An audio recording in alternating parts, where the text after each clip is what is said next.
Hi, Graham. Hi. What's the news on Thiago Silva? Is it around 6 weeks, you're thinking, and then later on we've got Mendy and Kante?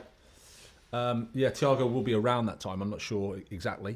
Mendy's making progress, not yet joined full training with the group. N'Golo had his first full training session today, but obviously still needs time. Mason's had a problem with his lower abdomen area, pubic bone, so he'll miss the game tomorrow. I don't think it'll be too long, but too soon tomorrow. Reece has a little bit of tightness in his hamstring. We're just assessing him, but he's doubtful for tomorrow as well. So Aspie's made progress, but still not through the protocols that you need to do after a head injury like that. That's about it, isn't it? Yeah. Week after week you're asked, have you spoken to the owners? Day after day you're getting it. I'm reading this week, Leeds and Dortmund considered make or break games. Do you see it that way as well?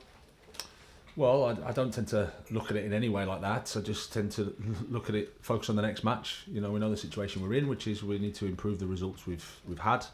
That's my responsibility. They haven't been good enough. So that's all I focus on now. Mason Mount, when he came on against Spurs, looked a little bit of anger in him, and then he obviously got that booking. For you as the head coach, do you want this contract situation sorted? And do you think it's probably affecting his play at all? How do you see it over the next few weeks? Well, Mason is for us has been great to work with. He's been top. He's suffering like the rest of us because we want to do better. We want better results. But in terms of the contract, that's between him and the club. I'm the head coach, and I get on with my job to work with the players and help them improve. And at the moment, we're not doing that as well as we'd like. So that's the focus for me. You want to make a lot of changes, obviously, and in the summer, I'm sure you want to make changes in and out as well. Is that someone you want at this football club going forward? Well, I'm not thinking about the summer, with the greatest respect. I'm thinking about tomorrow's match. That's all I'm thinking about. Preparing the team, helping the team, getting better results, getting a better performance, and responding to the bad moment that we're in. That's the focus. Richard Masters talked about a little bit on Chelsea yesterday when he was asked about transfers and everything. He said, judge the club in 3 or 4 years. Do you see that as the same as well? You talked about long term as well, because there have been so many changes in such a short space of time. Again, I think my position is I need to focus on the next game. Whatever the discussions are over a longer term, that's not for me. My discussion is tomorrow's match, focus on that, help the team. We understand the moment we're in, we understand where we are, so we need to improve. Finally, the top 4 is looking very unlikely after last Sunday's result. Is it better for Chelsea maybe to have a year out of Europe, or financially is that unthinkable? I don't think at any point you can think it's a positive for us not to be in Europe. That's clear. We're a club with ambition and a club with desire to compete at the top. But like I said, at the moment we're not, and we have to address that. And that starts with tomorrow's match. Thanks. Lindsay Hooper, KLP. Hi, Graham. Hi. I wondered if there was anything that you're seeing significantly different in training to on a match day. Well, that's the frustrating bit for us, because we're seeing a lot of positives day to day, but they haven't been able to transfer themselves onto the pitch in terms of results.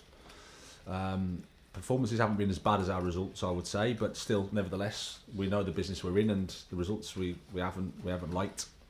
But in terms of daily training, in terms of how the spirit is in the players, how the group's coming together, how the players are getting stronger, that's all positive. But it's hard to talk positive because we're in the moment where results aren't good. When you're going through those stages where you've got the 2 wins from 15 and you look at the next opposition like Leeds, who are also desperate for points, I think we've seen when there have been other matchups like that in the Premier League that there's been a cautious approach. Has your main message for this one been not to be cautious but to be brave? Well, it's always the approach, but sometimes these things happen in football. I mean, the Premier League is the best league in the world. It's the best league in the world because anybody can beat anybody. We have full respect for all the competition, but the focus should be on us being positive, understanding the position we're in. But we've been fighting this week to prepare well, to make sure we're in a position where we can conduct ourselves well and give a performance that our supporters are happy with. And for Leeds in particular, the high press, is that something that's going to start with your midfield for this game being more resolute? Well, we know Leeds historically, since they've been in the Premier League, have always played with that intensity. So that's something we have to deal with. We're aware of that. So now we have to play ourselves and understand what the opponent brings, but be ourselves and try to perform in a good way. That, like I said, we're after the points. We're fighting for the points. John Southall, 5 Live. Hi, Graham. Hi. Can you explain what it's been like on the training pitch? I mean, obviously you've got so many players to work with. I mean, how challenging is it? Is it difficult? Not really. We're coaches. It's our job to work with the players we have, and I think we've done it well. Like I said, training's been good. The spirit in the team has been good as you can be when you're in a period of results that we're in. But I have to say that boys have taken responsibility. They understand where we're at. We all admit we can do better. Firstly, me and the players are honest enough as well to know that they can do better as well. So we're all there. We're all fighting, but we need to show it on the pitch, and that has to manifest itself in 3 points ultimately. I know we've asked you this 100 times, but I think the owners have been here again today. Have you spoken to them? Are they giving you the same message still that whatever happens, they're behind you? Well, there is support, and of course I've spoken to them, but I'm not going to hide behind that. It's like I said, the results haven't been good enough for us, and I'm responsible for that. When you're a coach, if the results aren't good, you accept the criticism, you accept all the noise that comes with it.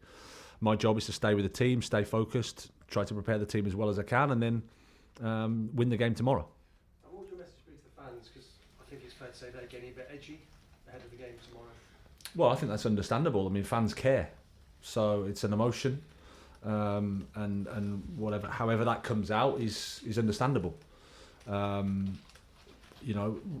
We're hurting as well, but we also know that they are, and again, it's understandable.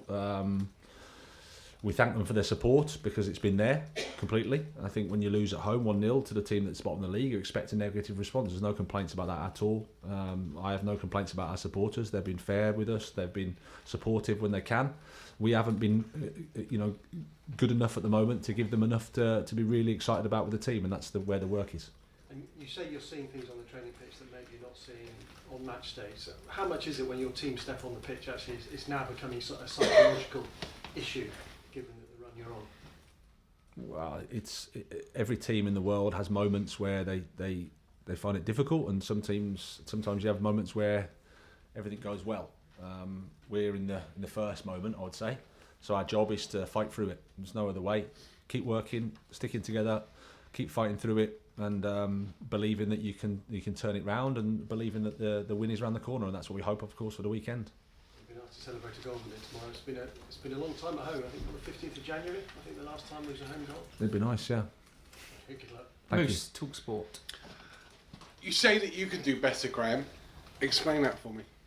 Well, the results are the results, and ultimately the coach is responsible. So we have to improve those. That's the first thing, and then you have to look at the performance of the team and how we can improve that. Because if you improve the performance of the team, you can get better results. It's not an exact science, but that's certainly the area. So that's my responsibility, and that's what I have to do.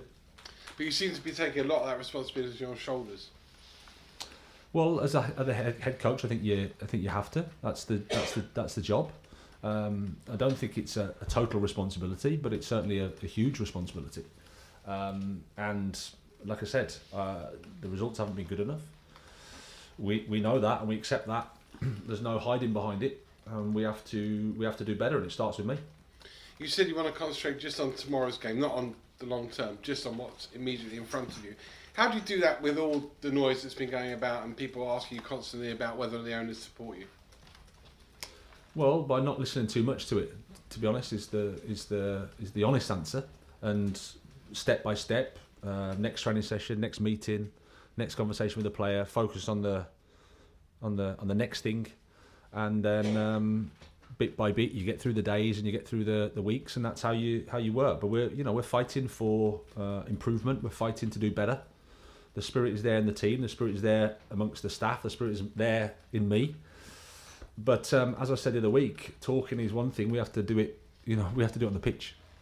Last one from me. You want goals tomorrow. You want to win tomorrow, more probably than anything else. would you sacrifice your footballing principles to get that tomorrow in that 90 minutes? And in other words, does it matter how you win tomorrow? Whether you recognise it as being a Graham Potter team, as being everything you stand for, just as long as you win tomorrow? Well, the most important thing is Chelsea can win tomorrow. That's the most important thing. It's an easy thing to say, oh, you just do something else and you win. Clearly, there's always a thought process there, but you can end up losing twice. There's no guarantees. That's the beauty of football, and it's certainly the beauty of the Premier League. It's the toughest league in the world, in a game that's so difficult to control. Football, you have to fight for the results, and you have to understand when you're in a tough moment. You have to keep fighting, sticking together, working hard, which is what the players have been doing. Which is what we've been doing this week. We give it our best, and we try to win. Good luck. Thank you. Okay, that's the end of the broadcast section. Cameras off, please.